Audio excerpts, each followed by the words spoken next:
have to be done in two parts, perhaps, because there's a lot to it. Okay. Elkanah, he had two wives, Peninnah and Hannah. Peninnah had a lot of kids. Hannah had none. Then one day, she had one, and she named him Samuel. She promised to raise the baby godly and a good person. She later went on. She had 3 sons and 2 daughters. The people at this time were very wicked. Samuel was growing up. He was a very good man. He was to be the leader. Everyone will crouch to him with offerings in hand. I guess because he was so good.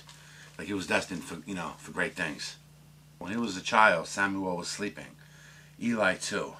And the Lord called Samuel, "Here am I."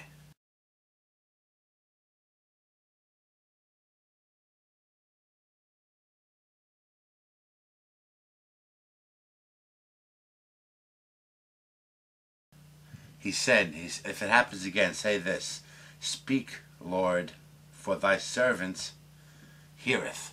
So he felt the kid had some kind of connection with God, and it turns out he did.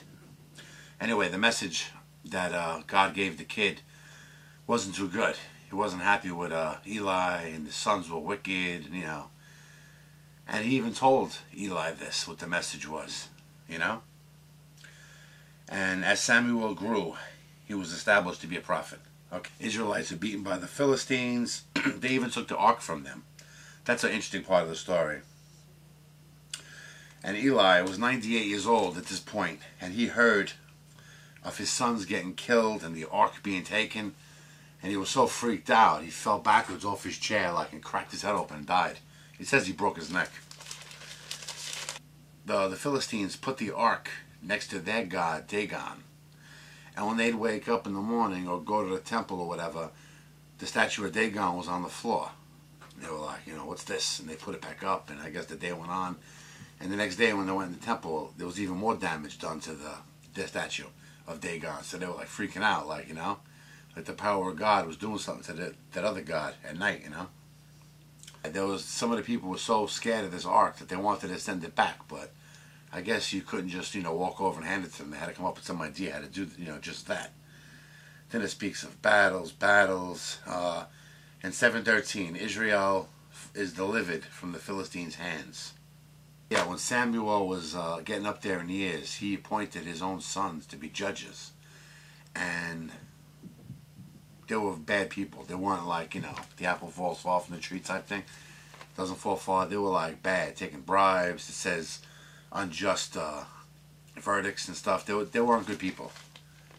The people started clamoring. They wanted a king, And Samuel was trying to tell them that, I guess the way the system was set up now, where every area, just a judge was ruled over every area. He was trying to tell them that if you appoint a king, then your sons might be called away, to serve the king. Your crops have to go to the king to serve the king. You're going to lose a lot of stuff. Even your servants you're going to lose. So he's trying to tell them, look, the system we have now, maybe it's not perfect, but under a king you're going to lose a lot more stuff, People didn't want to hear it. They wanted a king. They want a king. Okay.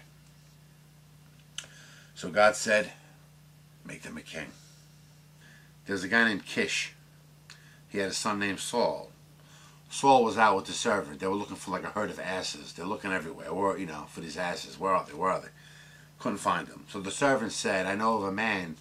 He's supposedly a seer. He can help us. His name is Samuel. So let's go talk to him. Maybe he can find out where our asses went.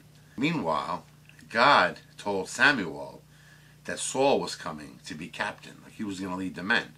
So you got Saul looking for somebody to help him find the asses, and Samuel is getting a message from God saying this guy will come. He is to be the leader. And interestingly enough, when the two finally meet, he actually, before the kid says anything, identifies the problem the kid's having. I think it's 9:20. He talks about don't worry about your asses, they'll be found, So without the kid even saying anything to him, he proves he's a seer. Saul is appointed. It's announced to the people that the king they wanted is him. Well, at the end of 10, Saul returns home like with an army, which is pretty interesting. Like he left the house looking for some asses, and he comes home like a king, I guess. And then this part here was interesting. How shall this man save us? They despised him. You know, their people screaming, screaming, screaming. We want a king. We want a king. And then he appoints Saul, and they're like, what's this guy gonna do? You know, maybe he was meek looking, or I don't know, or had no history. Finally, they went to Gilgal, Gilgal, to reneweth the kingdom, and the people there were very rejoiceful. When they saw Saul, they were happy, like, we got a king and this and that. So I'm going to leave it off there because there's a lot of interesting stuff coming, and I want to, tie it all together. I don't want to have to squeeze it in. Anyway, see you tomorrow. Oh yeah, there might be other books that are done in 2 parts too. I didn't read ahead, but I was looking ahead, and like Psalms is like a lot of pages, so that probably have to be two parts. The Revelation has to be at least 2 parts probably, maybe even 3 for that one. So I hope you don't mind. They broke it up like this. See ya.